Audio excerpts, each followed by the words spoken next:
Wait a minute. How shall I describe you? Because you're an author, blogger, Humor writer.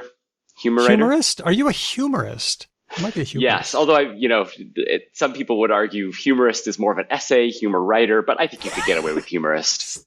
Stop it! Stop it! You're bringing the book into real life. That's right. Satirist. Oh.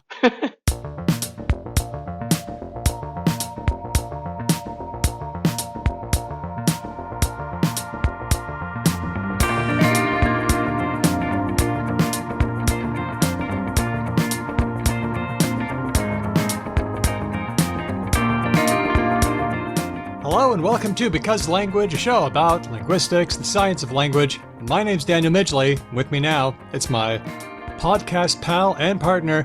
He might be the top of the centaur, he might be the bottom of the centaur, but I'm pretty sure that together we form a centaur.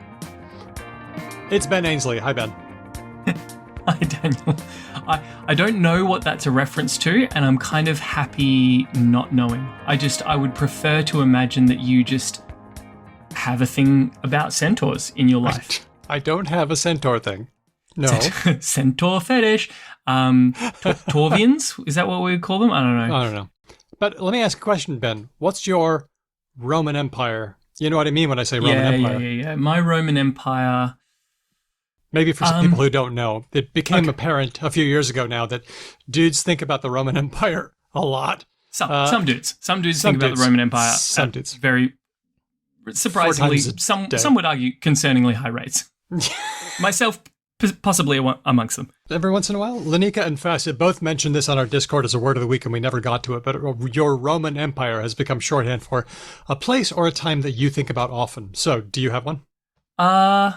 I personally have heard Roman Empire, the way you're using it, not interpreted as a place that you think about often, but just like a fixation you have, like a thing that occupies your brain a lot. Okay, that's even more interesting. Cool. I'm gonna do a really low stakes one, because if I thought about this harder, I'm sure there would actually be like a really insightful, like get to know Ben Ainsley answer. But to be perfectly honest, the thing that's been on my mind recently, because I've seen it 4 or 5 times, this is actually a double up as well. This is a TikTok meme that's been doing the rounds of like, what's something that is wrong in movies that drives you crazy and no one else cares about? This is the same answer both ways. Okay. I hate it with a passion.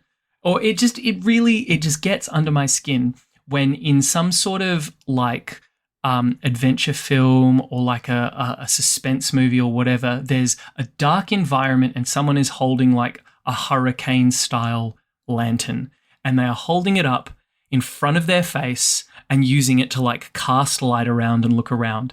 And it does my head in, because anyone who has ever existed in the dark before would know that if you hold a giant light up in front of your face that is shining back in your face, you will see 3 parts of fuck all. Can't see a damn thing.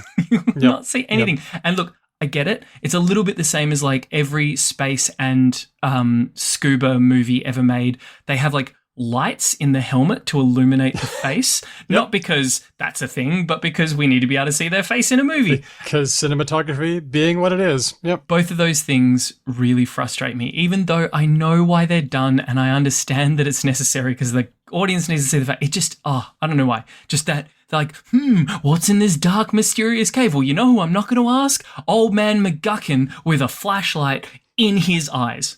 Anyway, that's my thing. You know that they're being set up for a jump scare. What is your Roman Empire, Daniel?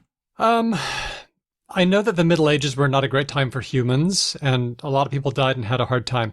But I am also the parent of 2 young daughters, and so fairycore is a going aesthetic at our place. I think, I think Fairy Tale Castle is my Roman Empire. I imagine a fresh morning, seeing the castle and a valley, and I'm always the king. I'm never a serf. But I'm which I would totally be the serf in real life, right? Oh, because, 100%. Yeah. Yeah. But that is my happy place, which I suppose is very white and cis of me, but that's my Roman Empire. Hey, look, there is a reason that most fantasy took place in medieval Europe, right? Because most of it was written by white dudes who grew up with people being like knights and dragons and fairies.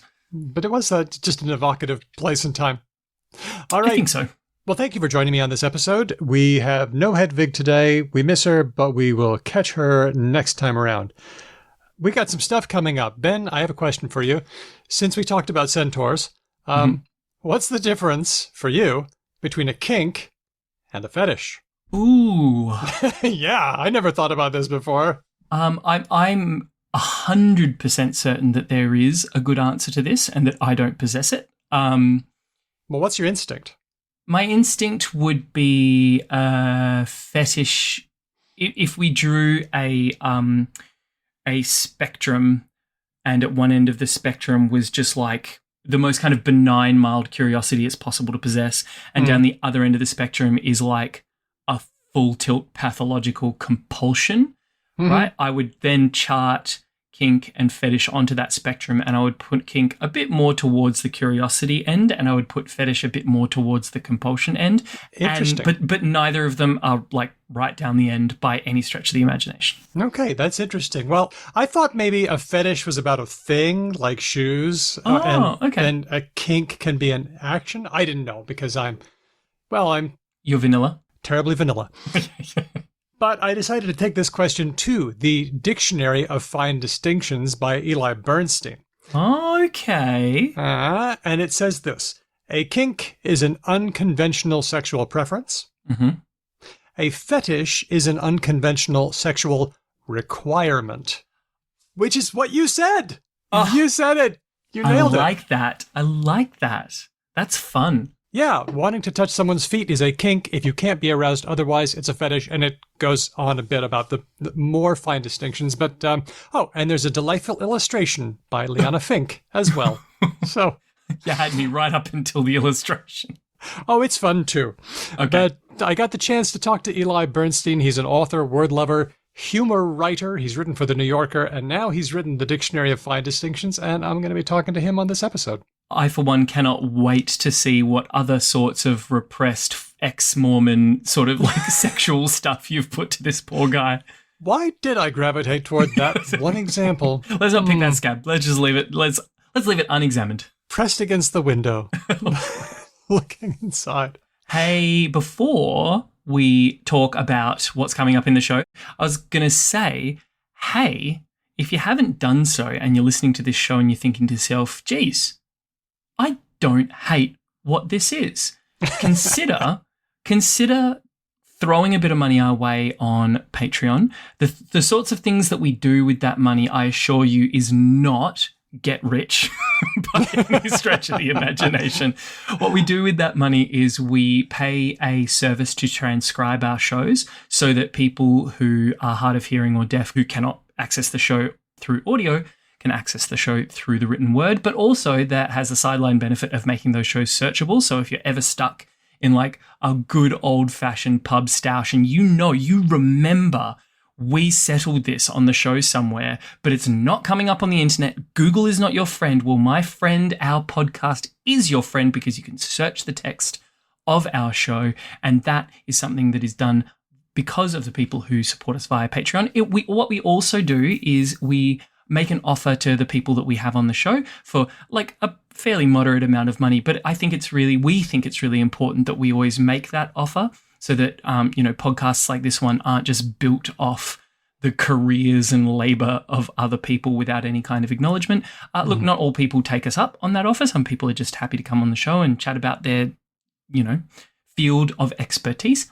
Some people ask us to donate to a cause instead, which is great. Exactly. And all of those things are great. And it's through our lovely, lovely patrons that we are able to do those things and more. You can become a patron by going to patreon.com. And, obviously there's like benefits and stuff. But to be perfectly honest, all of the people who are our patrons who hang out on Discord, that's the real benefit. You can come along and hang out with a real fun group of tremendously nerdy human beings, like just the most nerdy. If you've thought to yourself, man, I've always really done well with nerds, boy, oh boy, is our Discord for you.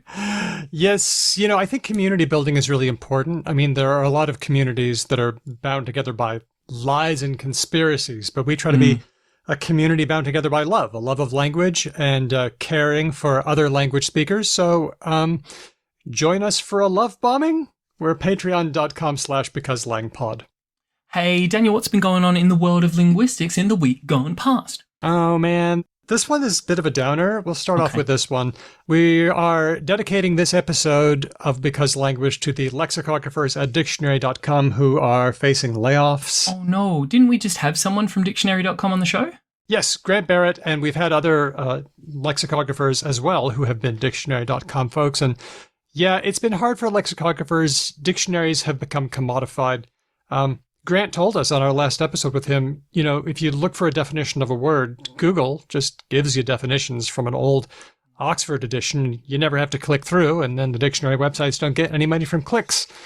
And people may not realize that language is moving on and somebody has to do the work of lexicography. So to everybody at dictionary.com, we're thinking of you and we're wishing you success in the next thing. And, get in touch because we like to hear from you. Do we think that in the same way that public media is a solution to the fourth estate being profit-oriented, is there space for us to just take this and move it into a public space where the government goes, all right, well, we're going to have the Macquarie Australian Dictionary, we're going to nationalise it and it's going to be like paid for by the government and we'll have a staff of lexicographers and we'll just do that work? There has been some call on our Discord for a universal basic income so that lexicographers can do their thing. Okay, that seems like a more roundabout, or like, I think it's likely that we'll be able to get the government to pay 7 lexicographers rather than pay all people. Everyone. But I'm here for UBI, so like if that's the gateway drug to UBI, then let's get it happening. I'm a big believer in government doing stuff that doesn't make any money but that needs to be done. I think of lexicography as a public good. Are we thinking that this is a shift in the wind, as it were? Are we likely to see this across more dictionaries around the world? It's been an ongoing process. I mean, I know lexicographers who've had to stop doing what they love and do something different. A lot of dictionaries have been hit really hard, and this is just kind of one more blow to the lexicography community. It's just tough. Sending our love out to the lexicographers listening, because I'm sure we probably have a few. Yep, we do. And they've all been our guests. Sorry. This one comes from Dr. Marc Colomer of the Universitat Pompeu Fabra in Barcelona and a team published in the Journal of Neuroscience. It's about babies. Oh, good. Those little squidgy things. We know that they are keen students of language. They've been hearing language ever since they were in the womb. True. At least for speaking parents, and probably more. And this project looks at how babies predict actions. Okay. Now, the reason I'm interested in prediction, I've just been obsessed. It's my Roman Empire. I've been obsessed with language prediction and how we do it, because we had an episode with Dr. Mark Ellison a while ago, Lazy in a Good Way.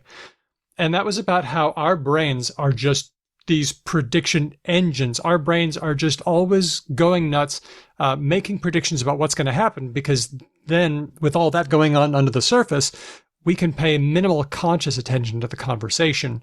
And then if we get something that we don't expect, then we can go, what? And focus in and pay lots of attention then. And his work showed that we remember strings of numbers better if they have certain intonational patterns, like if we go 1, 3, 4, 5, 6, 7. 1 3 0 6 5 5 0 6. Which is why they always used to sing the phone numbers on old commercials. Well, this is about babies and how they make predictions. What they did was, in this research study, they looked at 6-month-olds and they presented them with a video of a person doing stuff. There was eye tracking so that we could see what the babies were looking at, and they also used EEG so they could know more about what was going on in the baby's motor cortex. Okay. So we're getting some brainwaves and we're getting some eye darts. The person in the video would speak to them and then reach for a thing, and they could see that the babies were making predictions about where that person would reach because of the eye tracking, and also the babies would activate their motor cortex. You know how if I squidge my hand in a fist, my brain is doing squidgy things, but also you watching me, your brain is doing squidgy things? Yeah, like mirror neurons and that sort of stuff, right? Yeah, we haven't seen a lot about mirror neurons. They were all the rage in the 2000s, and now they're starting to come back a little bit. Well, that's because they're predicting what's going to happen. Based on what the person is saying? Based on what the person is saying and based on that person's gestures, because gesture is a really big deal. Sure, a huge part of language. But now there's a twist. Mm-hmm. they gave the babies a speaker of a foreign language, Ah. what would happen? Ooh. I'm going to guess that the study probably didn't have this level of granularity, but my guess would be if you had a Spanish baby, el bebé español, and the person was Italian. Or German in this case, yeah. You would probably have a baby, like, kind of maybe sort of figure a little bit of stuff out still, maybe a tiny bit. But then if you gave them, like, Korean or, like, like Urdu or something like that, they would be like, buh. The babies got a German speaker and they were like, bleh.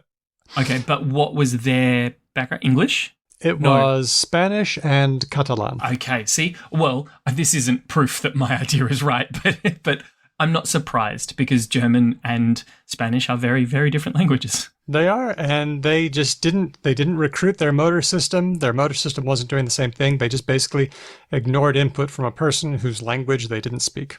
So by 6 months old, babies have acquired a measure of familiarity with a language, their language, the like sort of the language that would be theirs, yeah. Yeah, the mother tongue. Yep. And when confronted with a language not their own, none of that familiarity clocks. Like none of the brain work. Like my process offers me nothing here. They just wouldn't do the effort. They just wouldn't put in any effort trying to figure it out. Just not worth it. Perhaps they just really hated Germans. I mean, it happens. Maybe. Which is why we need to have programs to educate babies in linguistic diversity and explain why it's important to listen to people, even if they do speak German. It doesn't matter. Germans don't count. No, maybe not. This reminded me of another study that I shared on our Discord, and this one's from 2020, but it's still really interesting. This one is by Dr. Amelia E. Kimball at the Université Paris-Diderot and a team, published in Language, Cognition, and Neuroscience. Now imagine that I gave you 8 words. I'll give you the list. Here's the list. Go. In fact, maybe I should have you try to memorize them. Okay. Cupcake, elbow, candy, chicken, pocket, morning, stomach, ocean. Okay. Should I recite them now? Yes, please. Cupcake, elbow, chicken, pocket, candy, something, ocean, something. Okay, you did great. You did really well. well. I got 6, but they weren't in the right order. Okay, you remembered 1 and 2 exactly. Okay. You remembered 8 exactly. And then you remembered some others, but they kind of mixed around a little bit. There was morning and stomach. You missed out on 6 and 7. There we go. Did you notice anything that these words have in common? I'll say them again. Well, hang on. I'm running through them in my head. Yep. They're all 2 syllables? Yes, they are. They are all 2 syllables. And beyond that... They're all, I don't know the word for this linguistically, but they're all, like you hit them both quite hard. Like, cake. Yeah. Morning. Like there's no, morning. There's no like, blah, blah, blah, blah. That's right. They're all 2 syllables and they're all trochees. What does that mean? Well, Ben, a trochee is a word where the first syllable gets the stress. Okay. Stomach, ocean. There was another list that other people got where it was the opposite. Regime, baboon, guitar, award. And that would be much harder, I think. Maybe, but the results were the same regardless. It didn't seem to matter. Everyone did pretty much what you did, Ben. They remembered the first couple, and they remembered the last maybe couple, but the ones in the middle were just hard. I'm average. Yes, you are, but you did very well. I'll take it. I will take being average. Nothing wrong going on here, but that's because we remember the first items and remember the last item. We have primacy effect and we also have recency effect. We remember those 2 things really well. Yep. But what would happen if I take a list of trochees and in position number 3, I swap a word with the opposite stress pattern? Oh, so you go from a trochee to what did you call the other ones? I forget. I didn't look it up. Okay. It's got the opposite just say the word trochee backwards. E-troch. What if I had rabbit, mountain, cashier, beat, and then go back to beetle, student, and so on? Would they remember that better? I feel like you would, right? Because it would stand out. It would be. So you've got primacy effect, you've got recency effect, and then you'd probably also have like uniquity effect or something. Yes, that is the exact term. So, in fact, You liar. They did remember the third word better. Uniquity effect had its place. Stop it. You're making fun of me. What did they actually call it? I don't know. I haven't got it in front of me. Uniquitude. The paper says that the words in the list have metrical irregularity, so let's call it that. But it also worked when it was in some other position besides word number 3. That makes sense. But that makes sense, right? Because we're always looking for what's different, and we can manipulate the attentional focus of our listener by saying something a little differently. So just that alone was enough to make people memorize it better. I like that. Very good and potentially helpful. I mean, this is a very edge use case scenario, I imagine, but for those of us out there in the world who need to come up with mnemonics and remember lists of things and all that sort of stuff, if you have to organize your information in a certain way, now you know, okay, well, is there a synonym for this word that's got the stress on the second syllable, that sort of stuff. So you can increase the memorability of your, the worst part of this is as I'm saying this, I'm realizing the place that it'll probably get used is advertising. They're the human beings who will definitely. They care about this stuff. They're always looking for an edge. Dang it. I know. Oh, yuck. Sorry, advertisers. Love you. Not That's really. all right. Let's go on to our last item suggested by Diego. PBS Kids in the USA. Good for them. Do you remember PBS watching it? Mate, that's a significant chunk of my childhood is smashing PBS Kids. Yeah, totally. Some truly wonderful, wonderful work like Mr. Rogers' Neighborhood, Sesame Street, but even contemporarily, like some of the Daniel Tiger's Neighborhood, which is like spiritual successor of Mr. Rogers, is actually really lovely and really good. When we were in the USA a little while ago on a trip, we didn't watch a lot of TV, but sometimes you just be doing nothing and you turn it on.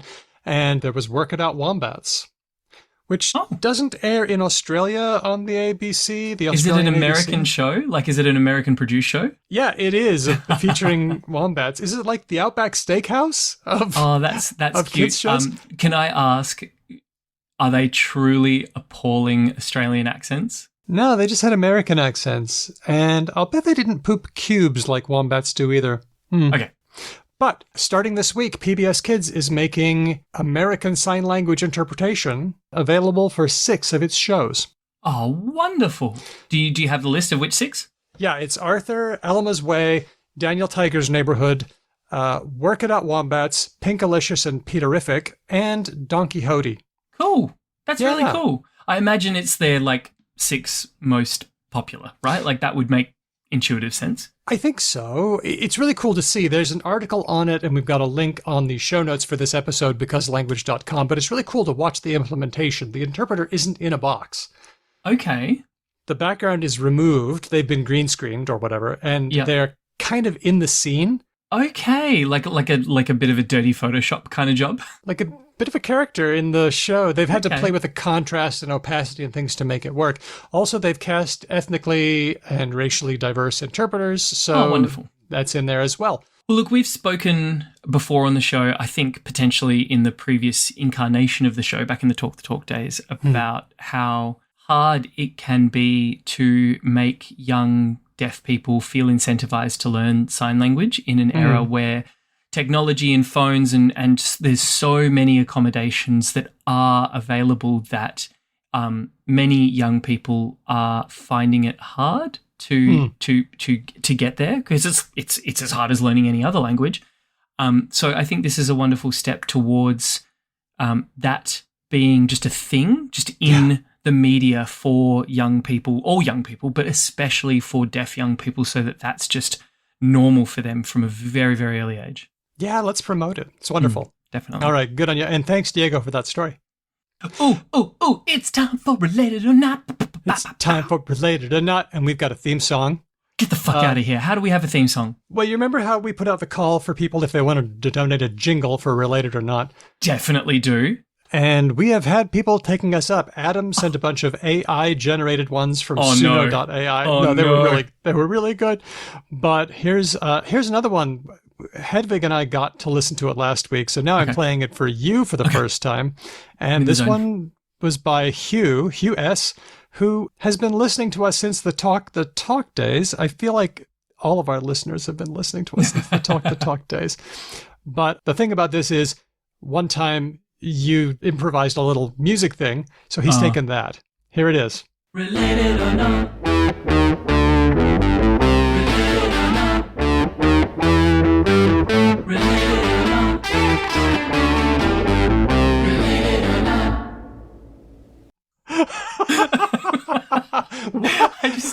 I'm like, you don't like hearing your own voice? When did this happen? I do understand. The only way to make my voice palatable in any kind of song format, clearly, is just be like, how much distortion is possible? Because that's how much we need. Like, all of the distortion. You sounded good.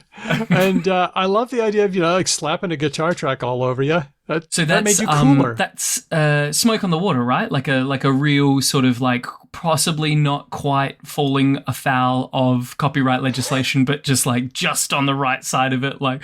Wasn't it a bit? It's a bit In-A-Gadda-Da-Vida. Oh, sorry, that's what I was thinking of. Not Smoke on the Water. Sorry. Well, it's all that whole vibe. I love it. Power chord great metal. Yeah. Hugh S., thank you. And I'm sorry for the core material that you had to work with and how grimy it was. So what are we figuring out is related or not today, Daniel? This one comes from James on our Discord. Got to apologize to James. We had a word of the week last time from our friend Scare Quotes. It was quality escape, but James had also suggested it, and I didn't mention, so I wanted to say, sorry for not mentioning, James. You rock. Okay, here we go. Buckaroo, old-timey American slang for a cowboy. Yep. Buck, in the sense of an animal jumping into the air and arching its back. Yep. And buck as slang for a dollar, as in dollar bucks. I still want dollar bucks. I still want dollar bucks. I'm more about dollary doos, as we know, but that's okay. Okay. Okay. So first of all, shout out to my previous use of buckaroo. Do you remember what it was? Do you remember the last time we came around buckaroo? If I search the transcripts, I think I would find it with buckaroo usage. Nope. That was Hedvig. Close. You're Hedvig close. Subscribes to buckaroo usage. What was your usage of buckaroo? No, but okay, here's the thing. Where did she get buckaroo usage from? Oh. It's a callback. You mentioned it. No, she did. This is something that she came across. I am absolutely attributing fair thing here. So it was buckaroo. It was people like we call them cowboys sometimes. These people who aren't qualified to work on the electricity or whatever. Nope. Okay. It was go ahead. It was buckaroo parking. This is the phrase that exists in her city for people who park poorly or illegally, because apparently there's a big problem with it. Yeah, like double parking or parking when you're not supposed to and stuff. And so in German, it's not like this is not the translation of the German words. This is just the Germans call it buckaroo parking. That's awesome. I kind of remember that now. And I think that's how she's acquired buckaroo usage, because she's just like, well, anyone who's shooting from the hip is clearly a buckaroo, so this is what we're doing. Okay, so buckaroo, buck as in like a bucking bull. And then a buck as in a dollar buck or a sawbuck. What do you think? All three related or two or none? Well, I mean, the easy money here seems to be that buckaroo and like buck as in a bucking bull or some other animal that tries to like jump and fling things. Mm-hmm. That seems like a very obvious synergy because cowboys work with bulls, rodeos, bucking bronco, like all that kind of stuff. Yep. And therefore too obvious and therefore wrong? No, I'm going to go, I think this one is the clear answer, like Occam's razor style. Those two are related. Mm-hmm. I'm going to go with that. I'm not thinking red herring. Yep. What about money? I choose to believe that James is not a bastard. Yeah. Okay. That's true. Bucks, greenbacks, that sort of thing. Backs, greenback. I'm going to say no. I'm going to say the buck is different. Mm-hmm. The only way I could get to a buck having anything to do with that, with animals and that sort of thing, is buck skin, and perhaps like trappers and traders at one stage, like the buck skins became dollars, bucks, that sort of thing. Yeah, that's true. That's the best I've got, and that is tenuous and flimsy. So I'm going to go first two related, third dollar bucks out on its own. I wrote, I'm pretty sure that buckaroo is unrelated to the other two. I think it comes from Spanish vaquero. Oh, Oh. Vaquero, the horseback riders. The vaca is cow, so a vaquero is a cow. As for the other two, I thought maybe the unifying sense is back, like you buck somebody off your back, and we talk about a buck as a greenback. Okay. So I could see it if those two shared a sense somehow. So I said the one you that did the was, exact opposite of me. I did, but I like your reasoning. Okay, answer. The one that's not related is buckaroo. For the reason that I you said? said. Yes. Oh, boo. Yeah. But however, Etim Online mentions that we don't call them vuckaroos. Instead, we call them buckaroos, probably because of buck. Okay. Which exerted some influence. Yeah. So, you weren't that far off. So to buck someone off comes from a buck, a male deer, or a male goat. Sometimes we just give the same name to an animal and that thing that the animal does, like duck. We call ducks ducks because they do the bloop thing. Is that true? Yeah, the action ducking came first. Daniel, you have buried the lead on this section so badly. We call ducks because they duck under the water. That is correct. What? My whole life is a lie. But with bucks, it works the other way. Bucks, we call them bucks because they do buck off. And then dollar bucks, you were right. Buckskin is the motivator. So no, they really are connected. I'm going to give you that one as like half a point. Because half a point because I thought of the right answer and then thought it was dumb and wrong. Then you swerved away from it. Thanks, James. Good job, James.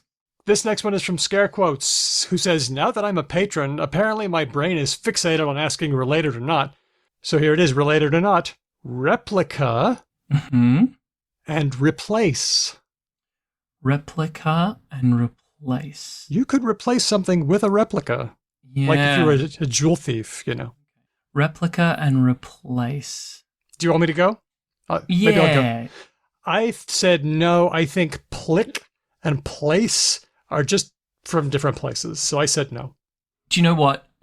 Everyone who's listening is going to be like, oh yeah, this is a real easy thing to say after the linguist has already said it, but I was actually thinking that replica sounds like maybe Greek in origin, something because it's got that hard like consonant sort of progression, whereas replace sounds very French to me. Like that plus say kind of ending just seems like a very romancy sort of job. That was going to be my issue with it.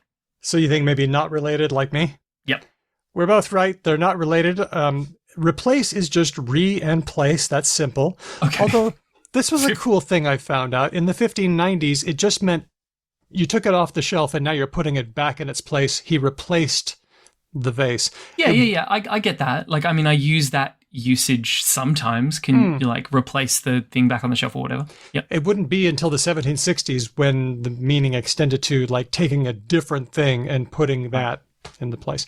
Replica, on the other hand, just comes from replicare. That's Latin, to duplicate. In this case, the Latin plic or plicare is not to place, but to fold, like a pli. Oh, okay. We see that in like French pleats? today. Like that sort of thing? Yeah, like pleats, yeah. Okay. You fold something over and it's a copy of the thing. We've seen fold a number of times on the show, like with lap, a fold of cloth that catches food in your lap. So, Okay. Not related. Thanks, Scare Quotes. Last one from Rebecca on Instagram. Oh, we got a triple header today. This is exciting. I like to do 3. Rebecca says, hello, I have a related or not. Ski. The thing you do down a mountain. The thing you wear on your feet. Yep. And schizophrenia. Oh. Which starts with ski. But a different kind. I'm going to go not. Okay. I'm going to go not because I imagine ski and skiing and that sort of thing is just a borrow, right? Yep. Like we've just yoinked it out of some other language. Like we looked at Austrians presumably or Norwegians or someone like that, and we're like, geez, that's a pretty interesting thing you're doing there. What's that called? Oh yeah, you ski. Like, ski. all right, cool. That's easy to pronounce. I'll take that. Schizophrenia seems very complex and like medicine has its own like systematized way of like getting to words and it doesn't always follow them, but it just like has a way. I'm going to go with not for that reason. Okay. Can I tempt you? What if I told you that people used to pronounce ski as she? You would go sheeing. That just hurts me in my soul. I hate the idea that people are, Jans, let's go skiing. I don't like that at Apparently a lot of English speakers felt the same way because they changed it, right? Okay, fair enough. I'm not going to put on my skis. So I want skis. skis. Does that tempt you? And then, but then the logic would be like schizophrenia or something like that. Well, that's how it looks. I'm still going no. Okay. Like, I guess my thing would be what similarity links the two? Because, Well, what is schizophrenia? at least if you're doing it correctly, skiing, the activity, shouldn't really look anything like a anthropomorphized or like a personified psychotic break. Well, I don't think. What is the schizo in schizophrenia? What is the I would have thought schism or schism. Yeah. Like Right? a split. Yes. Oh no! Are skis called skis because you go skiing down ravines or something? Is this what this is? No. Okay. Then I'm still going no. Okay.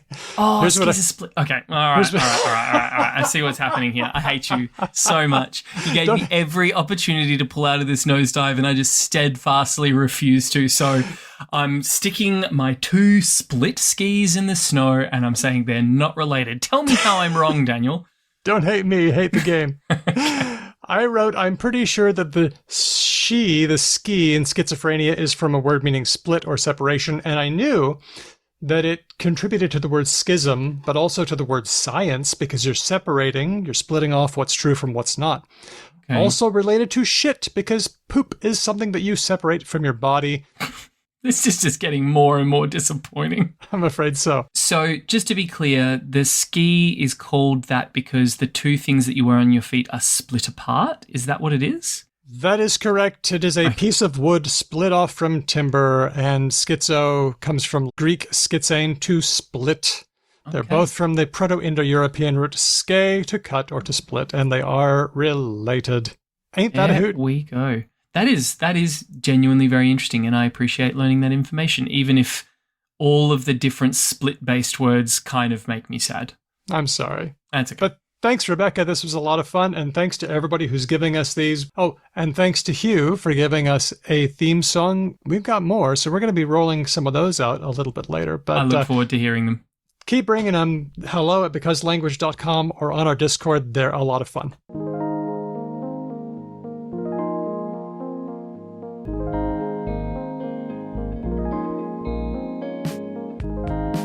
We're talking to author, humorist, or perhaps humor writer, Eli Burnstein. He's the author of The Dictionary of Fine Distinctions. Eli, thanks for coming on and chatting. Great to be here.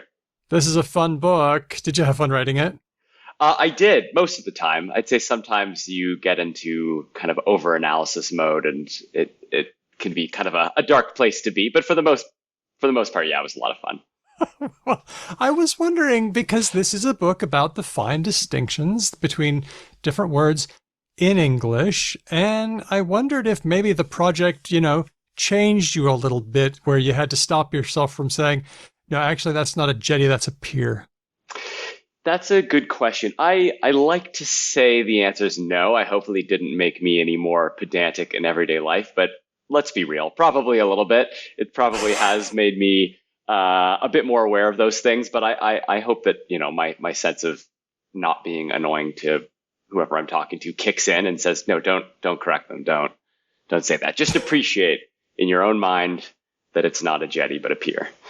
Nice. Now, in reading the book, I found myself exclaiming, oh, I've always wondered this. This has actually been bugging me, which was great. And then I kept reading, and it became something like, I had never thought of the difference between these words before, and now I feel uncomfortable. And then I kept reading, and I thought, I don't know anything.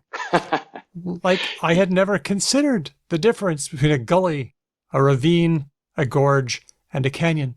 It's always just been, this is what we call these things, and I haven't seen enough gorges to know the defining features of a gorge. I mean, if you're talking about a sandwich versus a hot dog, I've seen enough of those. But when you get into things that are really quite abstruse, like street versus boulevard versus avenue versus road, I didn't know that I didn't know this stuff. No, I think you're kind of bringing up a meta fine distinction that's operating throughout the book, which is this a fine distinction because you often confuse the pair, or is it a fine distinction because you didn't even know there was a distinction in the first place? And I experienced a lot of both of those throughout the writing of the book. Well, there are lots of confusable pairs that aren't here and that you explicitly don't treat like it's and it's. That belongs in some books, but this is really about the world of things, isn't it?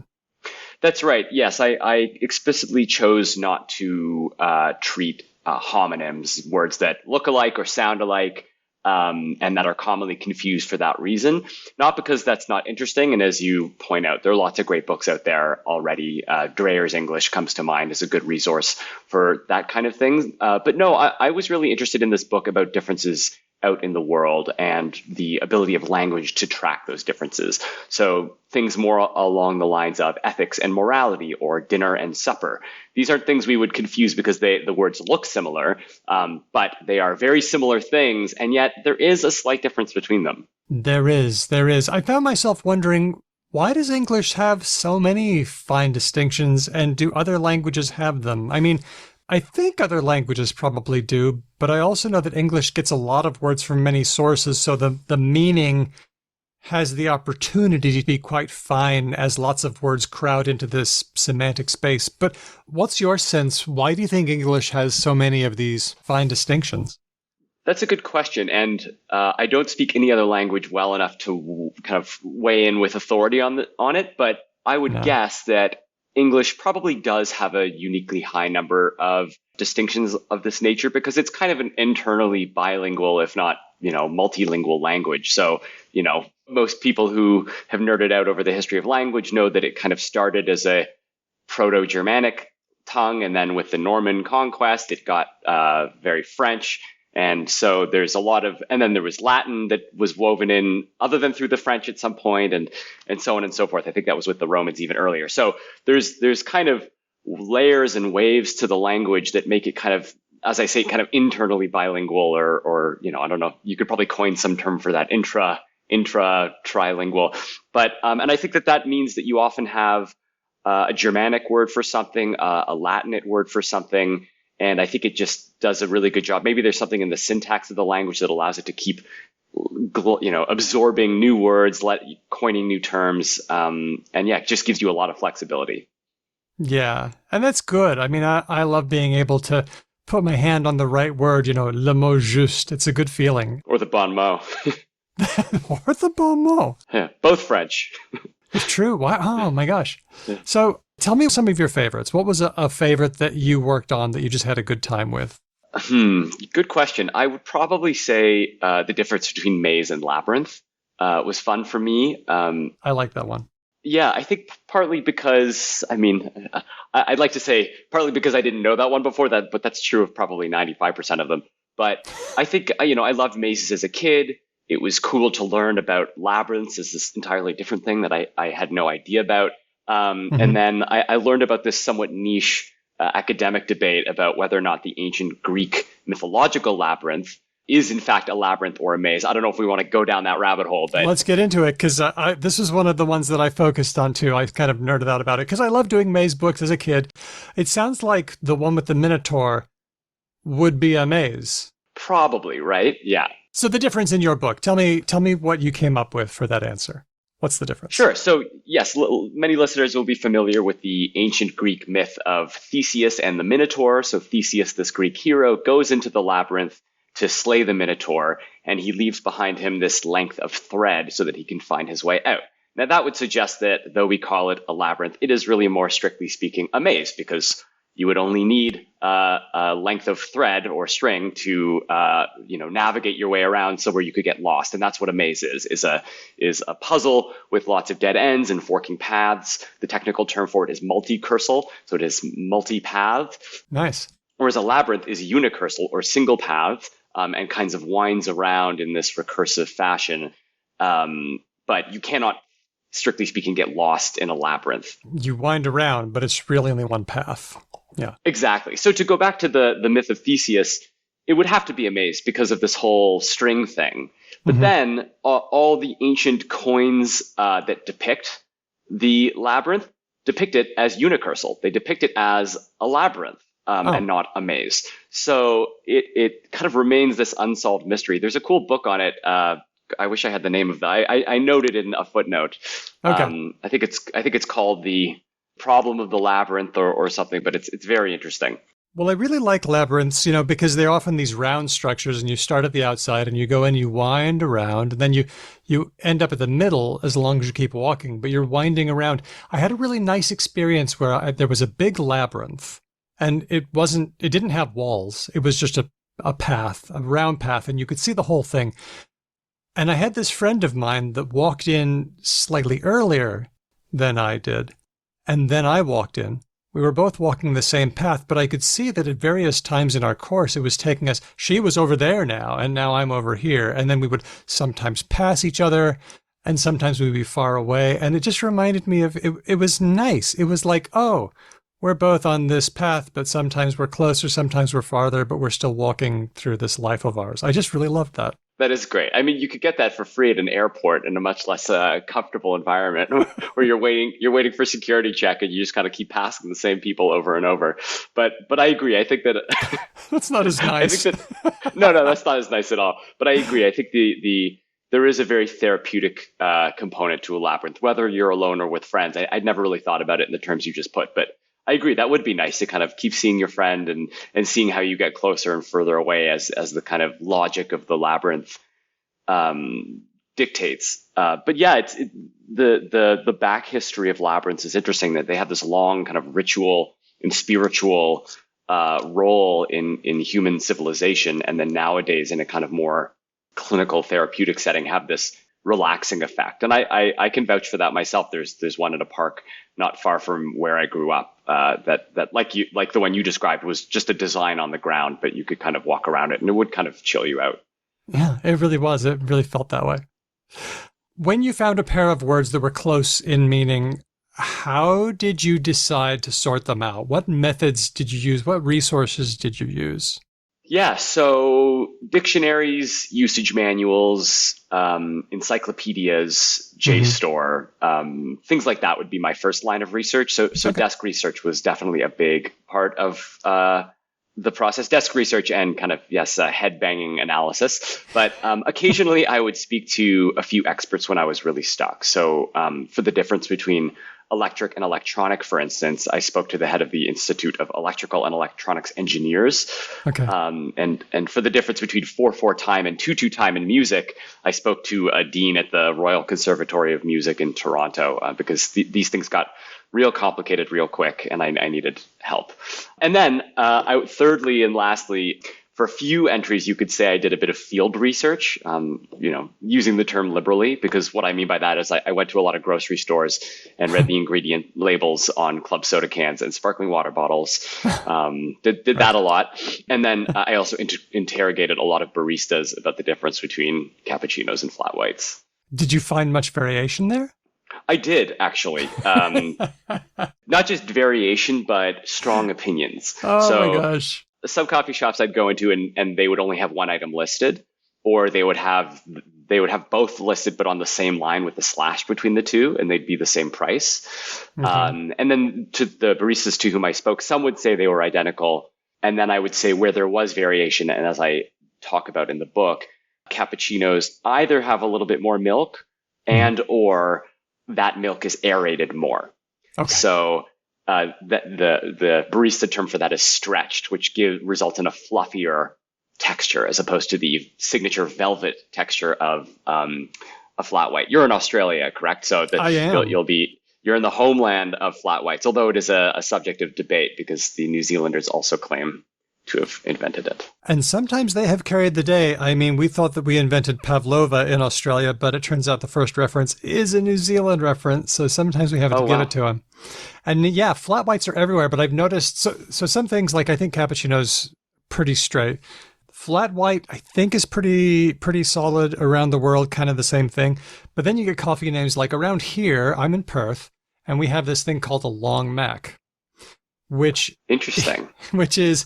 It's not exactly the same as a flat white. It's a macchiato, So that's espresso, but not just a dot of milk. It's actually like filled up the rest of the way with milk.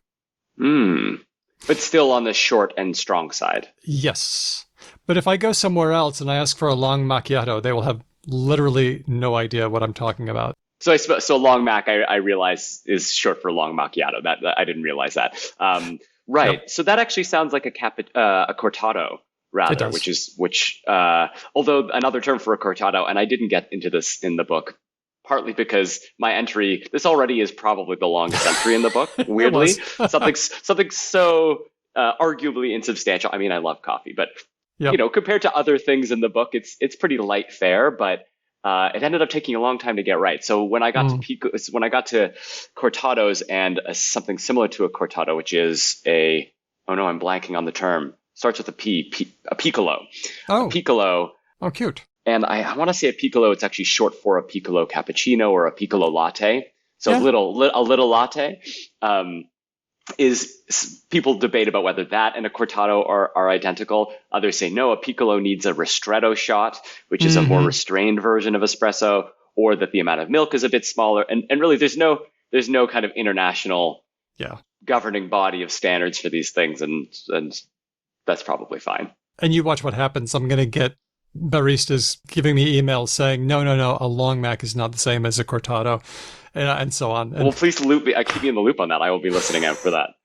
Okay. So how much of this is regional? How much did regionality matter in the examples you've got? I'm thinking of dinner versus supper, which seems to be urban versus rural, I guess. Good question. Yes. So the short answer is, the regionalism is, if anything, kind of a thorn in kind of plaguing the project from the beginning, because I wasn't generally interested in tracking fine distinctions that are simply regional. That gets back to the language thing, right? Where I'm interested in differences out in the world more so than just, we say it one way over here and over there they say it differently.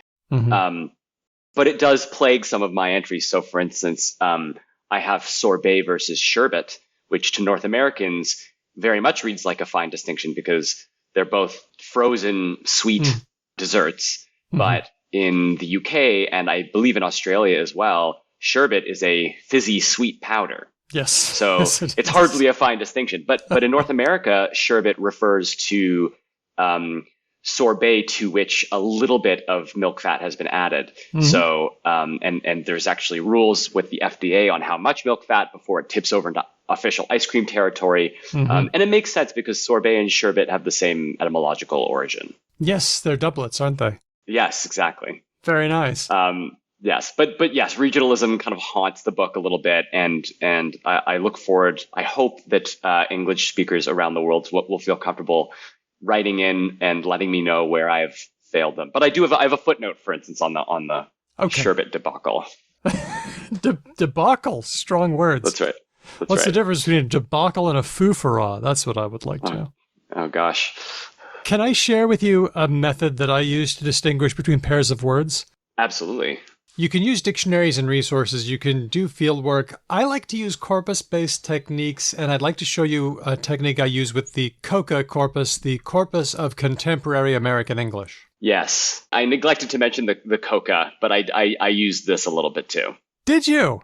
Okay. Yes. Well, maybe I'll show you my method, and then you can show me what you got. So if I were trying to distinguish between crisp and crispy, what's the difference? Would that be a good example of a fine distinction? Crisp and crispy. Well, I guess no, they are the same part of speech. Yeah, this is great. I think it counts. Okay, Let's cool. see it. So what I do is I head over to english-corpora.org and I type in crisp, but I hit this word button and I find detailed info. And I just look at the words that occur nearby because, of course, as a guy who has done corpus linguistics, I would like to know what words are statistically likely to occur near crisp and crispy. So if you have crisp, you've got air, shirt, bacon, a crisp morning, minute. Now, I imagine that's because of cookbooks, and they say for this many minutes until it's crisp, something like that.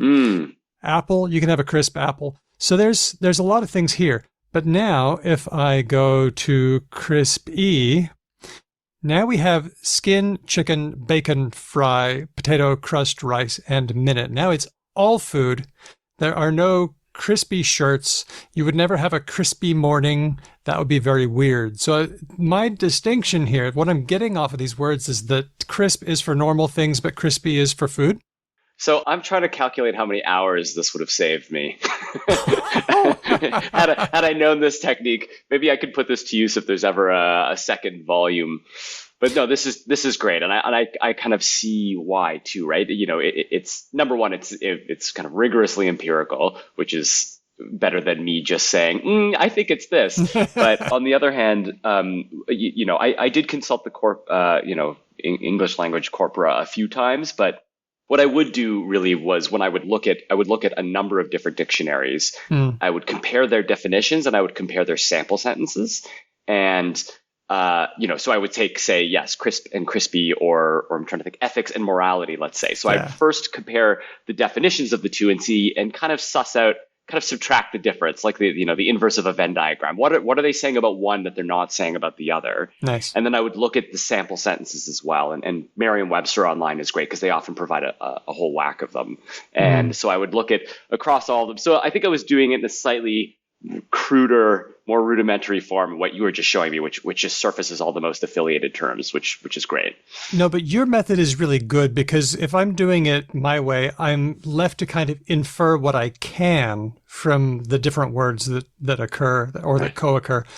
And I might be inferring something completely wrong. Like sometimes there's just a weird oddball word that occurs near some word that you're looking at and you don't know why. And you could easily get that kind of thing wrong. Right. Like crisp is for vegetarians and crispy is for meat eaters. You could extrapolate the wrong, right? Because bacon's only in one of them and apples are in the other.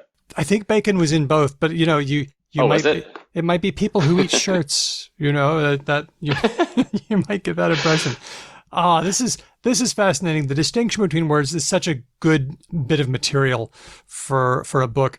Were there any that you had to discard because you realized, crap, there just is no difference? Or does it work like that? Maybe there are no true synonyms.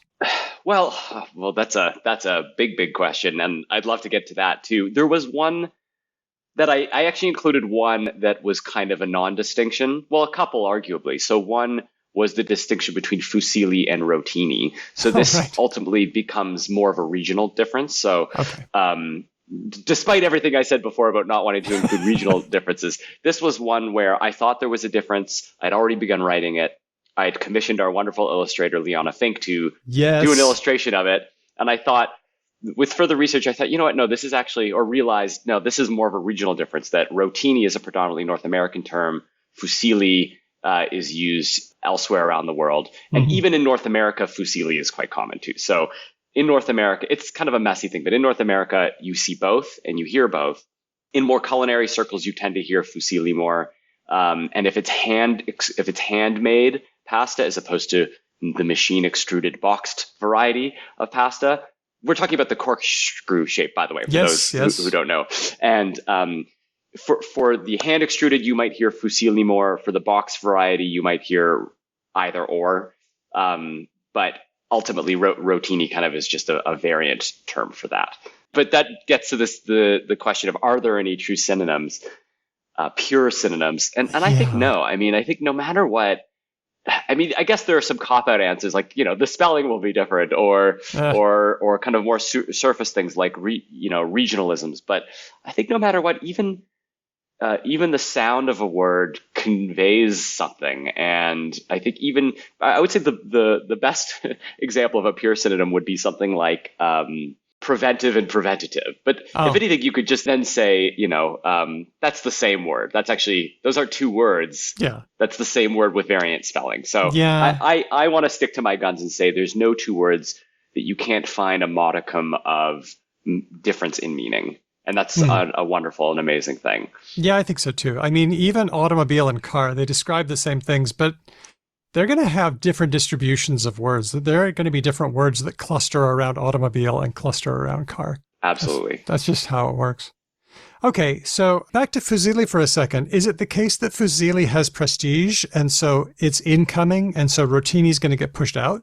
Is that what we should expect to see? That's the impression I get, is that in addition to it being regional, it's what's the term, like a sociolect or something? One has a bit more I defer to the experts in these matters, but yes, one seems to have a bit more cultural cachet. That if it's an incoming prestige variant. Exactly. Oh. I think it's more more strictly speaking the term used in Italian. It is the term used in culinary circles. This is, again, based on my, as you've seen, relatively rudimentary research methods, but that's the impression I get. Well, I grew up in the 70s as a young child. I was born in the 60s, so my family was giving me heaps of crap when I referred to all that stuff as noodles. Because nobody's seen noodles since the great pasta incursion of 1979, you know. That's right. But it just goes to show you that language, you can keep, the closer we get to something, the more we use it to chop things up ever so finely, right? Eventually we'll have fusilli, we'll have bronze cut, fusilli, well, maybe that'll turn into one word, and then the non-bronze cut type of box fusilli, whatever that is something else. You already see that, you see penne, but then there's penne rigate or rigati, Yes. which has the ridges, and which is obviously the better kind. But yeah. Obviously, yeah. This bronze cut stuff is the flash in the pan. You're never going to see it in 5 years. That's right. I'm surprised you didn't do nerd, dork, and geek. What kept you away from that? Only that I didn't think of it. That's a great one. Oh, wow. Okay. Yeah. Well, hey, volume 2. Is there enough for a volume 2? Maybe I just didn't want to draw too much attention to myself. Yeah, that's it. Yeah, I hate it when writers just obviously write about their own lives. It's so transparent. Exactly. Now, I've noticed that frequently confused words is one of these things that people really feel strongly about, that no, it's not this, it's that. And I know a lot of people who feel like there are right and wrong answers, and if you use the wrong ones, then you're doing a disservice to language, and they feel that by being pedantic, that they're somehow like doing a service to language. What has been the response so far to this book? Yeah, I mean, I think that this will cover, we spoke earlier about homonyms, and I think when I described the book to people, some people came forward and suggested some of the usual culprits like effect and affect, or there, and there, and things like that. And that seems kind of tedious. And like I said, I mean, I think that there are great books out there that cover this stuff. But as mentioned before, I'm pretty quick to point out the book isn't really about language slips so much as differences between objects out in the world, objects, ideas, phenomena. So even something abstract like ethics and morality, or to assume and presume. I mean, that's a bit of those are arguably homonyms too, but they also have differences in meaning. They refer to things that are very similar, is what I mean. And so these things, that they might not be physical objects out in the world, but they're human behaviors, they're realities. And so my interest is in tracking those realities, and not in order to correct anybody about them, but to just draw attention to these differences and maybe cultivate appreciation for them, and the ability of language to capture them. That's the reaction that I had. I just sort of stand in awe that human brains could keep so many things unconsciously in order, but also that there are groups of people who have such special needs that they need to lean on these distinctions and codify them and really get them down, because a gorge is going to be different than a canyon, and we need to be sure about this stuff. It's not just about cognition, it's also about society. And that's so interesting. It's true. I think that this urge does seem to come from somewhere. And I think that, we were talking about usage guides earlier, and the two that I looked at mostly were Fowler's Modern English Usage and Gardner's Modern English Usage. And Fowler's definitely wins for tone of voice, especially the earlier editions. Oh dear. Where you really hear Fowler's curmudgeonly prescriptivism. But what I like about Gardner's is he has something called the language change index, where instead of just saying this is okay and this isn't okay, he ranks things kind of from 1 to 5 in terms of totally acceptable in all scenarios to best avoided. Nice. And in between is okay in speech, but maybe best to avoid in writing. Okay in speech and writing, but maybe the not most formal of settings, like an essay or an address of some kind. Yep. And I think that it acknowledges that there are different speech contexts and contexts of writing, different registers that you want to use. Where so even right and wrong is kind of a shifting, moving thing. It is. I mean, I've always said correctness in language is kind of situational. Totally. And I think that if we can understand one another, then that's all we need, right? Yeah, and yet the way that we say things matters. I mean, yeah, I'm not going to be a jerk about it if I understood you, because then that's not linguistic, that's social. And I don't want to be a jerk about social things. But also, register communicates something. And the way that we present our image, we can manipulate that by being aware of the distinctions between language. And then we can present ourselves in a way that we want to, or we can present our message in a way that won't confuse or distract our listener. And that's very important too. That's true. Yeah, absolutely. I think that if we want to be more formal or less formal, or it's funny, I say if we want to, but if anything, it's the context that often kind of primes us to speak in certain ways. So if I'm in an assembly hall or at a place of worship or something like that, I might be less inclined to swear or to speak with aggressive slanginess to a large community of people. I don't know why, or we could unpack why, but even without unpacking why, it just kind of happens. You just do it automatically. Unconscious again. Mm-hmm. Okay, so we mentioned a few resources. We've got Fowler, we've got Garner, we've got corpus tools, we've got existing dictionaries. What other tools would you like to share with people who are trying to sort out their own issues? For example, my daughter today, Dad, what's the difference between a goat and a ram? I thought I knew this, but I'm not sure. Is a ram a sheep? Is it a male sheep? Big old sheep? I don't know. They feel the same to me. I don't know. Oh yeah, that's a whole I don't. Do you know? I wish I had the answer to that. I don't know. Don't put me on the spot. I could know in a couple minutes with the internet at my disposal. Yeah, exactly. Send your comments to hello@becauselanguage.com. That's right.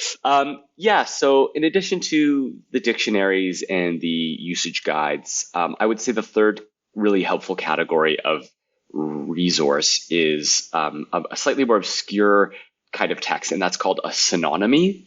So to introduce yet another fine distinction, Mr.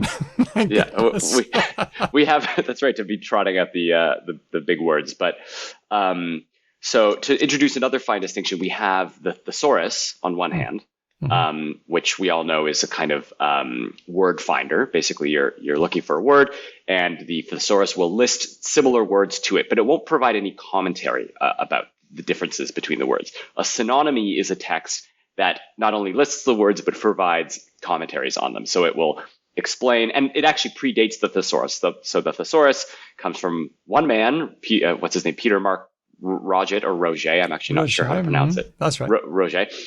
In the 19th century, but in the 18th century is the origin of the synonymy. The first one was called The Difference Between Words Esteemed Synonymous in the English Language and the Proper Choice of Them Determined, from 1766. Amazing.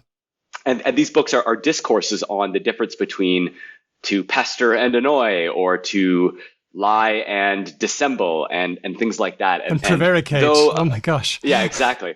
And to, they're less well known than their dictionaries and thesaurus siblings, but the tradition continues to this day. Merriam-Webster has a book, a dictionary of synonyms, that probably won't have. The problem is they're great for the ones that fall on the language side of the language thing spectrum. But for the ram, what was it? Ram and sheep? Ram and goat. Ram and goat. You see, I'm betraying my own ignorance. They're different animals. They're completely different. What was it? Animals. Ram and chicken? But would the synonymy contain that? Probably not. Right. So it'll cover a lot of territory, but eventually you just have to pick up an encyclopedia, or hopefully volume 2 of Dictionary of Fine Distinctions, volume 2 through N, because there's no end to it. Or volume 1, which is fantastic. The benefit of the Dictionary of Fine Distinctions is not only it has your unique writing style, but it's also got illustrations by Liana Fink, which are delightful. Yes. How did you bring her into the project? Sheer luck. I reached out to her when I was looking, casting about for an illustrator, and she said yes. She said, "This seems like a great project. Count me in." And she was wonderful to work with, and I was very lucky to have her. That's fantastic. Well, the book is a lot of fun, and yet I don't think it's just a book for fun. I think it's somewhere between fun and reference. That's the impression I get. Is that kind of by intention? Did you mean to do that? Definitely. It's kind of an undecidable genre. It's a neurotic, quirky reference book is often how I kind of view it. So whether it's light bathroom reading or something you want to sit down and kind of scrutinize more seriously, I like to think of it as versatile. Yeah, I think of it that way too. Well, we're talking about the Dictionary of Fine Distinctions, available now from Union Square and Company. I'm talking to the author, Eli Burnstein. Eli, thanks so much for hanging out and talking with me about your book. It's really fun. It's a really good read. Oh, my pleasure. This has been great.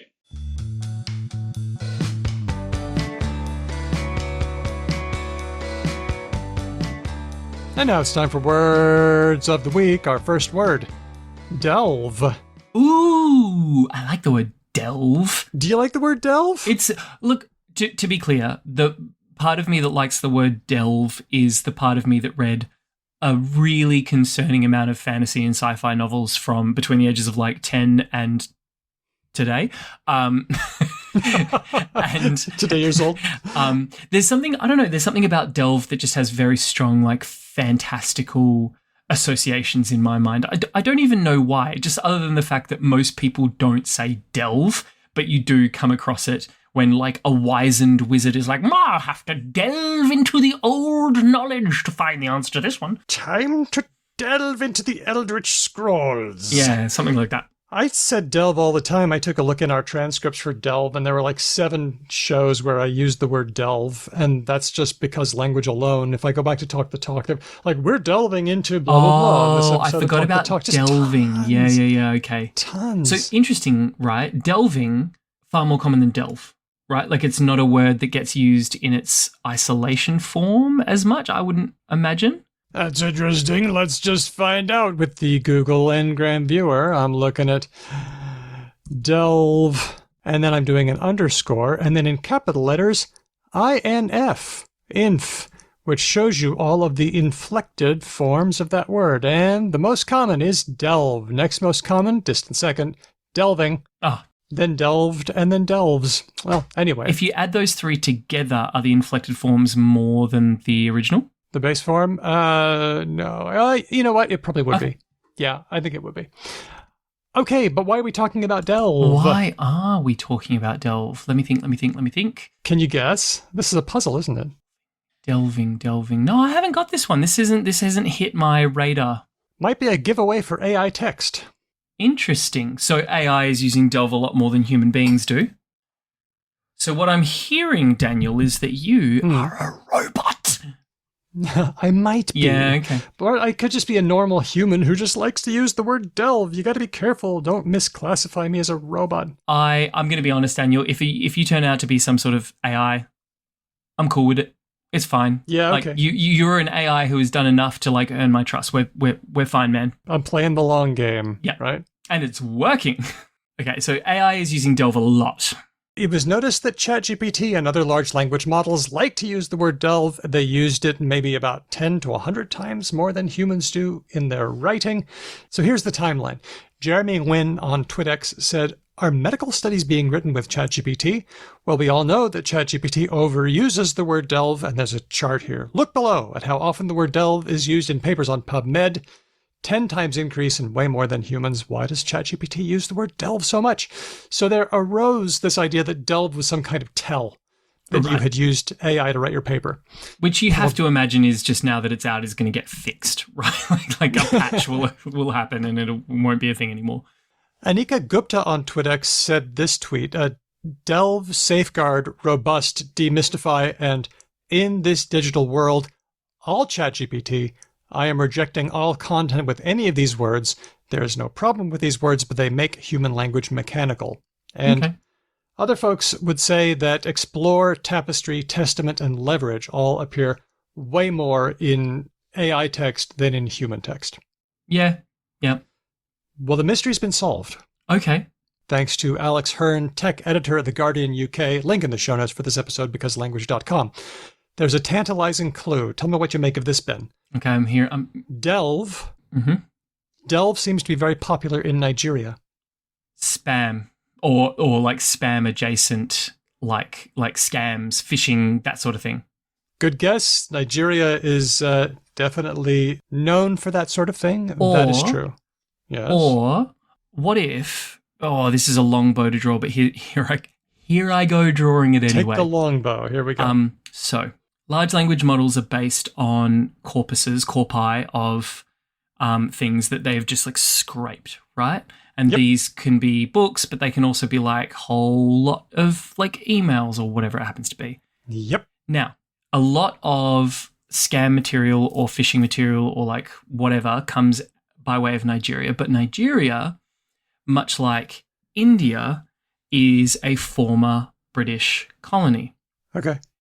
This doesn't involve scams, but keep going. Okay, but so what I'm wondering is if some of the material that's been scraped is from places like Nigeria and India, whose English learning and education style and stuff can often end up with like sort of different word usages than in totally like, normal. Than in like America or Australia or something like that. Like by way of example, someone once told me a story of going to buy a ticket at a stall in India and basically queried like, "Are you trying to cheat me? Like this seems way more expensive." And the attendant basically was like, "No, sir, I'm not trying to bamboozle you." And they were just astounded that the word bamboozle, which they've probably heard like twice before in their life, was clearly like a regularly used word by this guy. Not because he had bad English, but because that's just not a word we use in the West very much. Any communities that use a language and that are slightly separate from each other are just going to develop their own quirks. So I'm wondering if Delve is just like a quirk of Nigerian English, and because they've scraped something from Nigeria, some corpus from Nigeria, it's like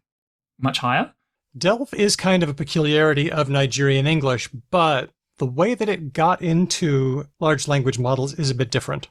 Oh, okay. Go. I'm not going to take up any more time, but I think I know what the answer is now. When you train a large language model, you don't just have it crunch the data and then it's ready to generate words. You have to put it through another step.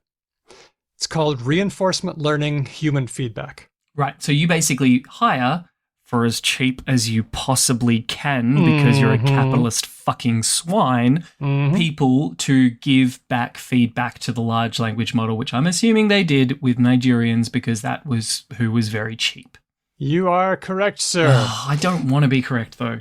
So the large language model generates a bunch of outputs. The humans then do a thing where they tell it what humans like. And then the model has this other step where it tries to predict not only what's likely according to the model, but what kinds of likely humans enjoy. This sounds a little bit like it could make a really good science fiction short story, right? Like if we take ChatGPT and other large language models to their like doom and gloom place that a lot of people are prognosticating about, and like it alters our language forever, and the written word in the Anglosphere is now like definitively decided by machines. Part of me kind of like low-key enjoys the idea that Nigerian English is the English that we've got because we paid Nigerians very little money to train the model. So now, like, is this not just a really perverse, like... justice. Not justice, but, like, isn't this just a computer, a huge supercomputer version of, like, the kids of rich white New Yorkers having, like, Trinidadian accents? I like that a lot.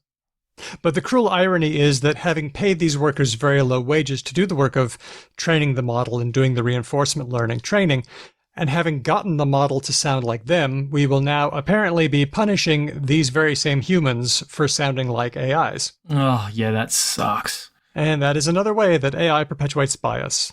Let's go on to the next one.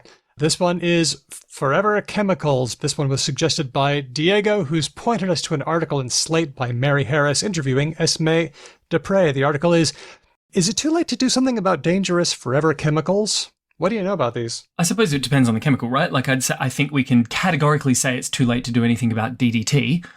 Okay. Like that's in the food chain now forever. So that's out there. Yeah. So my understanding of forever chemicals came from DDT, although I don't think they called DDT that at the time. I don't think it's one of those, but it might. But it is, though, right? Like the thing that the reason why everyone was like, "Holy shit, we need to get rid of this stuff," is because they all clocked, "Oh, this stuff never ever goes away. Like it doesn't biodegrade ever." And so it's just going to sit in like whales, apparently, because they're at the very top of the food chain. I'm not super across what the new ones are. I have a feeling one of them is like Teflon or some other sort of non-stick technology. Yes, that's right. They're in a lot of things we use every day, especially things that are waterproof, things that are slippery. So these have the name PFAS, perfluoroalkyl and polyfluoroalkyl substances. Basically, they have carbon atoms bonded to fluorine atoms, and these bonds are tenacious, and they don't break down. Right. So these chemicals have been around for decades, and now they're building up in us, and they're causing health problems like cancer, infertility, high cholesterol. In the USA, last week, the Biden administration issued the first national PFAS drinking water standards, so local utilities are going to have to test the water and treat it. And researchers are finding alternatives to these forever chemicals, so we're kind of stuck with them, but maybe we can mitigate some of the damage. Yeah. Well, like, yeah, the by the very nature of them, right, the stuff that's out there is out there. That's why they're terrible, right? Like, There's just, like, lead is kind of one, right? And plastic, which microplastics, another one. Gosh. Yeah. Well, stay healthy out there, folks. Let's go to the next one, suggested by James on our Discord. MVP for this episode. Yeah, this is like the fifth thing from James. James, stop it. Save some for the other shows, bro. This is an article by Valerie Trapp in The Atlantic. Welcome to kidulthood. That's the word, kidulthood. Okay. I mean, I can kind of infer from the portmanteau itself, but I'm wondering what aspect of our social tapestry. Sorry, I had to drop that one in there. Hey, you were accusing me of being an AI. Oh, it's you. It was me all along. I'm wondering what like aspect of our social reality has created the need to sort of make a label for kids who have to behave like adults, because I believe we used to call these latchkey kids. So I don't know. Okay. Actually, this is the reverse. This isn't about kids who are forced to act like adults. Oh. It's adults who have the luxury of acting a little bit like kids. And you mean people who don't have children themselves, the people who I envy and want to be all of the time? Them. Is that who we're talking about? Well, it's not necessarily about child-free status. It's about stuffed animals, soft toys.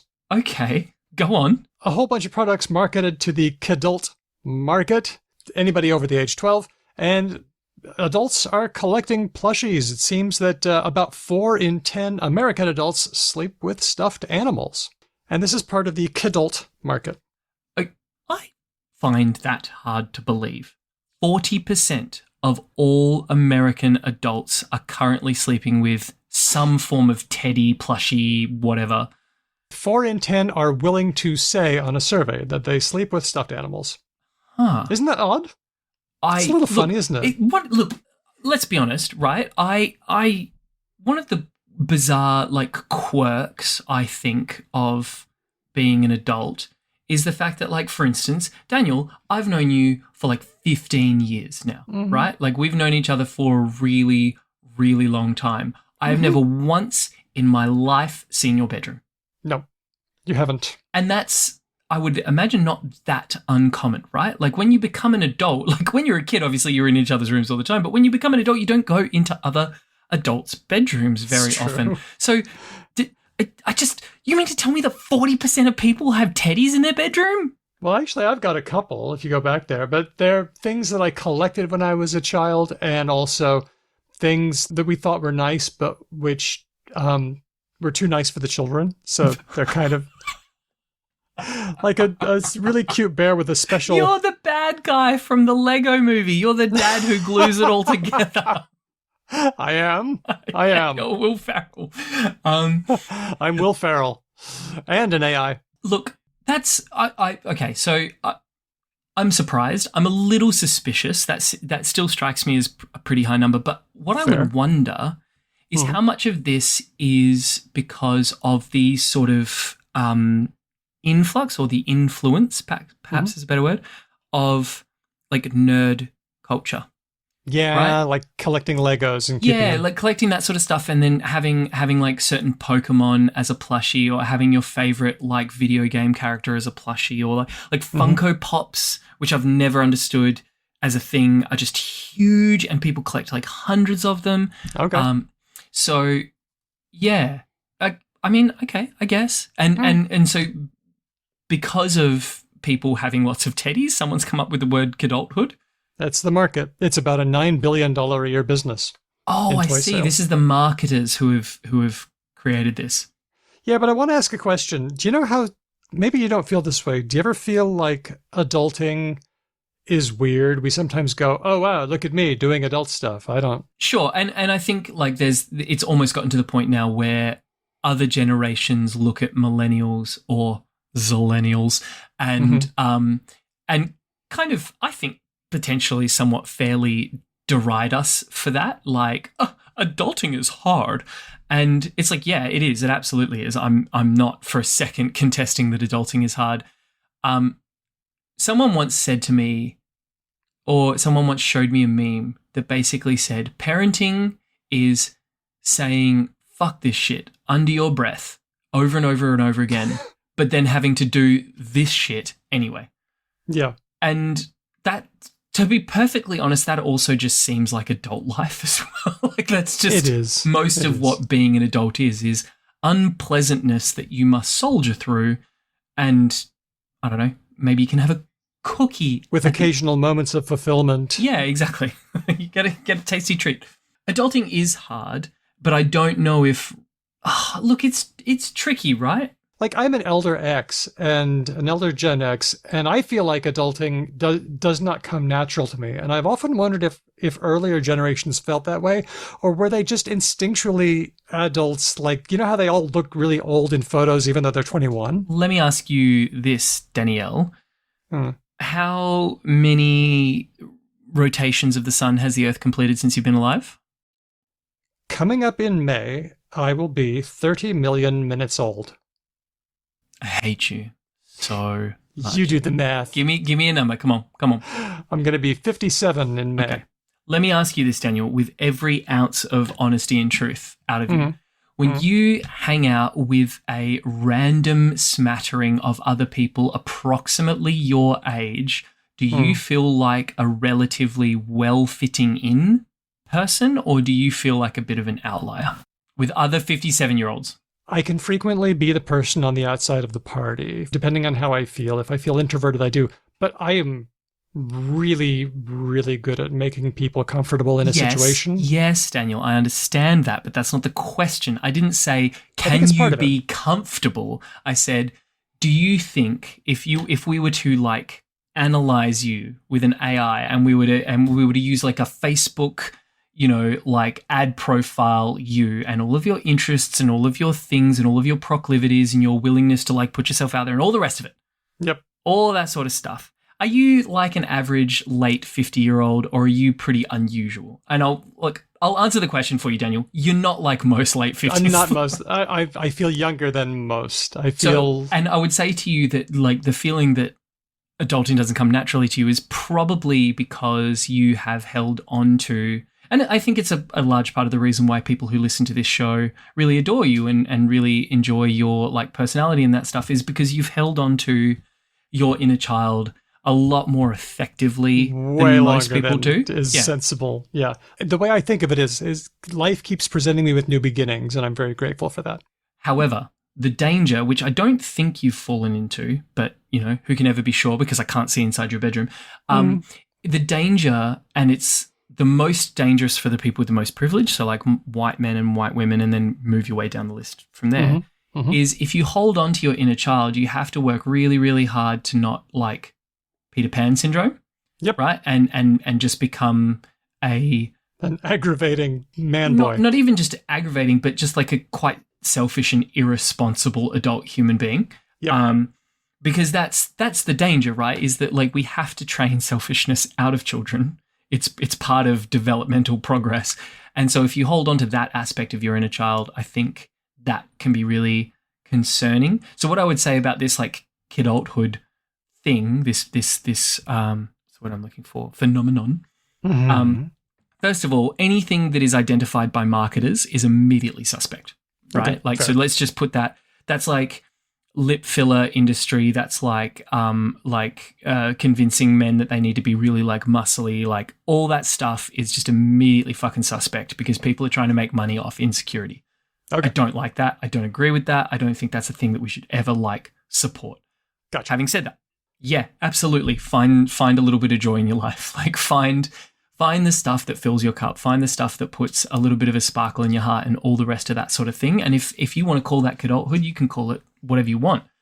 If you are doing a thing and it brings you a little bit of happiness, like if you're learning how to skateboard, or if you're like drawing little doodles, or you're collecting plushies, or whatever it happens to be, and that's your cool thing and you like that thing and it makes you happy, power to you, sunshine. Go for it. Yeah, some of us need to work on nurturing our inner child, and some of us need to work on building our inner adult. So I grew up in this situation where being nice was valued, but being responsible and grown up kind of wasn't. And so I thought that as long as I was being nice, then that was good enough. And it took me a really long time to figure out that there are certain kinds of cluelessness that nice people are very capable of, but that make life hard for the people around them. And so I have worked to try to get past that. Let's do the last one. This one was suggested by Aristemo, and it's about a bank jugger. The article is, Police Arrest Suspected Bank Jugger in Hollywood. Can you figure out what jugger is? Jugger? Yeah. Fuck, no, I can't. I'm really struggling. I'll tell you what it is. Bank jugging is when criminals target people who withdraw cash from banks or ATMs. You watch them, you see them take out the money, and then you rob them. Okay. And we're calling that jugging instead of mugging because... I couldn't figure out the J. That's really unsatisfying. Are they wearing jeans? Is it a jeans? Is it a jogging mugger? That's... yeah. Okay, well, jugger. Maybe I should tell you. Okay. This is a really old slang term. Oh, are we going back to like Polari or something? We're going back to 1909. Okay, that is old. A jug is a cup, but it's also a container. Could be a place, so it could be a prison, like the Jug House. Okay. Could be a post office. In this case, the jug is a bank. Okay. Green's Dictionary of Slang, link on our website, has Jugman from 1909. That's a bank robber. Yep. Also Jug Heel, a bank robber. And then there was a move that bank robbers could do, which was the Jug Touch, the robbery of people as they come out of banks. That's from 1937. Okay, so the Jug Touch. So are they saying a bank jugger because there's literally just some super archaic law on the book somewhere where, like, if you rob a person who's just withdrawn money, you're guilty of like jug touching or something? But it's just a really old technique. I mean, if somebody has just taken money out of the bank and they're walking around with these big money bags with dollar signs on them. Who the fuck remembered this word from 1909 though? Because like I've never heard this word before. I know. Maybe it's just been kicking around. Maybe the crime scene has, it's got an institutional memory. Somebody must be out there. He's like the old guy. Oh yeah, I remember when we did that. That was the old jug touch. Yeah. Come on, Scampy, let's give him the old jug. Anyway, that's how we get jugging. Watch out, people. There you go. Thanks, Aristemo. So, Delve, Forever Chemicals, Kidulthood, and Jugger are words of the week. Big thanks to Eli Burnstein, all of our listeners who gave us ideas for the show, Speech Docs for transcribing all the words, patrons like you who keep the show going, and of course, Ben. It's been so good to see you again and to do a show. Feels good. Stop it. It's so complimentary at the end. I've really appreciated your uniquity. Good callback. I like that. I appreciate that. The tapestry of this show, Daniel, truly remarkable. By the way, secret reveal, we're both AIs. Yeah. Sorry, everybody. Surprising absolutely no one, especially our romantic partners. If you like what we're doing, you can support the show, and there's lots of ways to do it. Some involve money, some don't. Here are some ways. I got four suggestions. Number one, tell a friend about us or leave us a review. Did you know we have a new review? I did not know that. Here it is. Awesome, intelligent conversation. 5 stars. I'm so glad I have the chance to gain inspiration from your discussions of language. Awesome stuff. And that's from Bonjour Language. Isn't that nice? Oh, make you laugh, make you think. We also got a 1-star review. Here it is. Not academic, 1 star. The hosts are very well intentioned, but their work is full of overgeneralizations and a fair amount of bulverism. Hey, Ben, I've never tried bulverism before. Bulverism. That's a wicked word. I like that. I love when people insult me with words I don't know. That's so fun. I had to look it up. This isn't a pod with much serious analysis, and it might leave listeners misinformed in some cases. And that was from B_blob with Apple Podcasts. Okay, fair enough. The reason I wanted to read that 1-star review, even though it's not as much fun, is we don't like to shy away from criticism. We like to see if there's anything that we need to do. But we also want to show you, the listener, what kind of things people are saying out there about the show. And if you disagree with that person's assessment and you haven't written a review yet, there's something you can do. Go and review us. You can drown out that person's 1-star review with a many-star review. Do it on your listening place of choice. The second thing you can do, follow us. We're Because Lang Pod in just about every conceivable social space. Number 3, you can send us ideas or comments, ideas for the show. That's on our Discord. That's by email, hello@becauselanguage.com, or you can even send us your voice. Just record a little phone message and ship it to us, becauselanguage.com, or we have SpeakPipe on our website, becauselanguage.com. There's lots of ways to get a message to us. And the big one, you can become a patron, and your support means that everyone gets the regular episodes, means we can compensate our guests because no one works for free on Because Language. It means we can get transcripts from speech docs so that you can know how many times we've said buckaroo on the podcast. And people can enjoy the show even if they can't hear. And if you are a patron, you get bonuses depending on your level. Discord access, mail-outs, live episodes, and bonus episodes. And shout-outs like the shout-outs that I'm about to do right now. Here are our patrons at the supporter level. Termy, Matt, Whitney, Chris L, Helen, Jack, Farracat, Lord Mortis, Lissa, Elias, Grammarian, Larry, Renee, Christopher, Andy, James, Nigel, Meredith, Kate, Nazrin, Joanna, Nikolai, Keith, Aisha, who's really great, She's awesome. Steele, Margareth, Manu, Diego, Aria Flame, Roger, Rianne, Colleen, Ignacio, Sonic Snedgehog, Kevin, Andy from Logophilius, Stan, Kathy, Rush, Cheyenne, Felicity, Amir, Canny Archer, Tim, Alyssa, Chris W, Angry Balls, Tig, Louise, Raina, Tony, Wolf Dog, Molly D, John Troy, Sam with the funny little AE that's joined together like Damon in His Dark Materials trilogy. Yes. And our newest patron at the listener level, Keat. New free patrons. Free patrons? We have free patrons. Oh, okay. You can be a free patron. You don't get very much, but you can do it. New free patrons, Michaela, Becca, and Hezekiah. Many thanks to all of our patrons. Our theme music, the one at the beginning of the show, not the really cool one for Related or Not. The theme music was written and performed by Drew Kraplianov, who also performs with Ryan Bino and Didion's Bible, who has a new album out that you should check out. Thanks for listening. We'll catch you next time, because language. Did you know that Ryan Bino reformed for a couple of Perth gigs last month? That's fun. It was really fun, and I went to both, and I feel glad that I lived long enough to be able to go.